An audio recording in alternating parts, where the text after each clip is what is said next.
ഇതും ഹിന്ദിയാണ്. എനിക്ക് ചപ്പാത്തി നഹി നഹി, എനിക്ക് ചോർ ചോർ.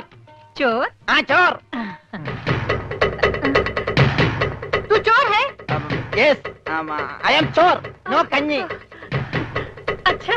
अचार अंगी अचार. चोर! ओए माँ. कोई माँगे. चोर! चोर इतना दूर है गुंडे बच्चे का. चोर! चोर! ओरे पुले चोर है. चोर चोर है.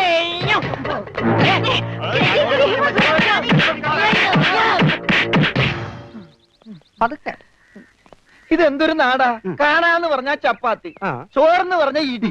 ഇതെന്താ ഭ്രാന്തന്മാരുടെ വീടാ? വിവരദോഷികള്. ഇതിവിടെ ഇരിപ്പണ്ട. എടാ നീ അറിഞ്ഞാ എന്നാ അടുക്കളയിലിട്ട് ഇടിച്ചടാ? അവിടെയൊക്കെ ഇടിച്ച്. ഇനി അടുക്കളയിലൊന്നും പോണ്ട, ഇവിടെ ഇരുന്നാ മതി. ഇവിടെ കിട്ടും ഇടിയാ? അല്ല, ഭക്ഷണം. എന്റെ അമ്മോ. പിന്നെ